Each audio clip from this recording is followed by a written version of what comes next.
New York earthquake, 3.0 magnitude shakes Hasbrouck Heights. A shocking reality. Earthquakes can happen anywhere, even in New York. On Saturday night, the unthinkable happened. A small earthquake shook the New York metropolitan area, leaving many residents in shock and awe. The United States Geological Survey, USGS, reported that the tremor had a magnitude of 3.0. A relatively mild quake that's not typically strong enough to cause significant damage. But here's where it gets interesting. Earthquakes of this magnitude are somewhat rare in the Northeast, making this event all the more remarkable. The epicenter of the quake was located in Hasbrouck Heights, a New Jersey suburb less than 8 miles west of Central Park, at a depth of approximately 6.2 miles. One Brooklyn resident described the experience as a brief, slight swaying motion that lasted only a moment.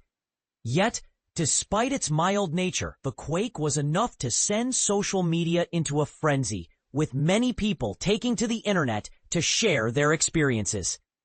Even the official account of the Empire State Building chimed in, reassuring followers that all was well, with a simple yet effective message: "I am fine."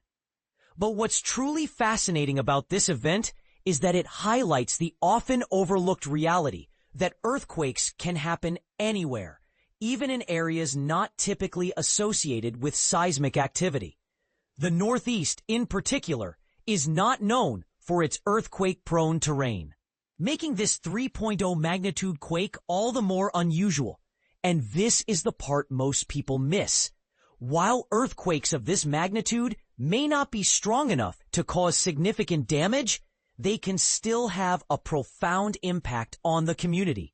Take, for example, the 4.8 magnitude quake that struck Tewksbury, New Jersey in 2024. While significantly stronger than Saturday's quake, it serves as a poignant reminder that earthquakes can and do happen in this region.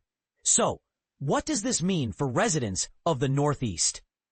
Should we be preparing for more frequent or intense earthquakes in the future?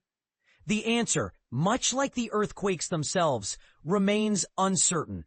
One thing is clear, however: the importance of being prepared and having a plan in place in the event of an earthquake. New York City Emergency Management reported no immediate major impacts from Saturday's quake, but it's crucial that residents remain vigilant and take steps to ensure their safety. So, we ask you, are you prepared for an earthquake? Do you think the Northeast is at risk for more significant seismic activity in the future? Share your thoughts in the comments below, and let's start a conversation about earthquake preparedness and awareness. Recent earthquake in Bergen County. What you need to know. You don't expect to feel the ground shake while relaxing at home on a quiet Saturday night, especially not in a place like New Jersey. But that's exactly what happened this past weekend, catching many residents off guard. On Saturday night, August 2nd, 2025, an earthquake struck Bergen County, sending tremors across parts of New Jersey and into neighboring New York. The quake registered a magnitude of 3.0 on the Richter scale, which measures earthquake intensity from 1, the weakest, to 9, the strongest.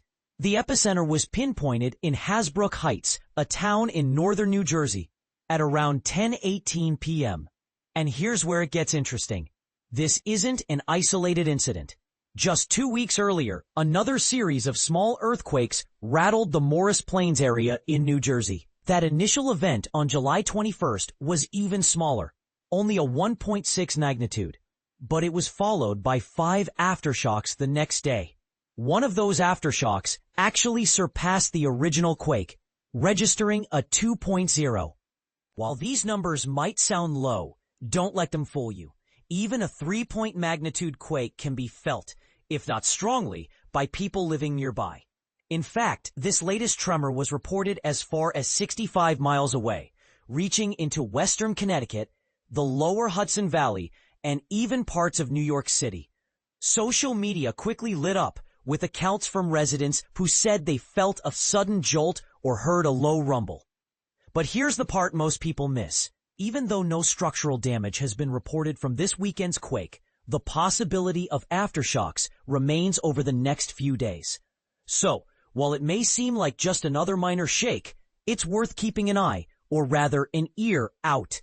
Now, you might be wondering, why is New Jersey, of all places, experiencing earthquakes?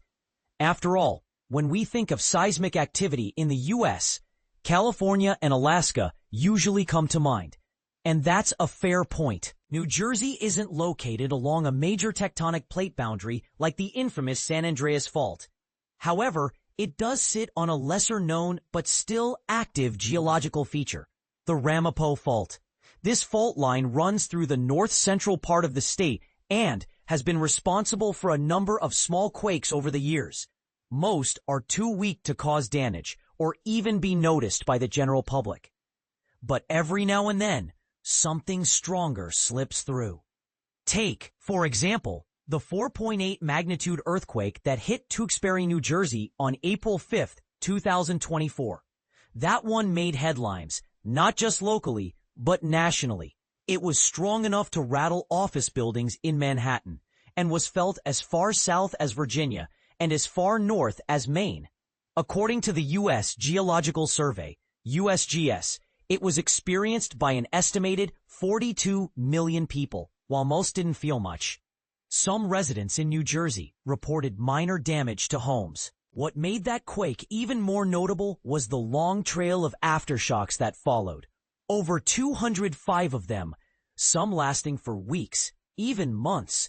The strongest of those registered a 3.7, occurring just 7 hours after the main event. Believe it or not, that April 2024 quake was actually the second most powerful ever recorded in New Jersey. The strongest on record? That happened over 2 centuries ago, on November 29, 1783, when a 5.3 magnitude quake struck the region. So, what does all this mean for residents in the tri-state area? Should people be worried? Probably not, at least not yet. But it does raise some important questions. Is the Ramapo Fault becoming more active? Are we due for something bigger? Or are these just random blips in an otherwise quiet seismic zone? Here's where it gets controversial. Some geologists argue that increased human activity, like wastewater injection or fracking, could be contributing to the uptick in smaller quakes. Others insist that these events are still within the normal range of natural seismic behavior in the region. What do you think? Should officials be taking these small quakes more seriously? Or are we overreacting to what's essentially Mother Nature flexing her muscles? Let us know in the comments below. We'd love to hear your take.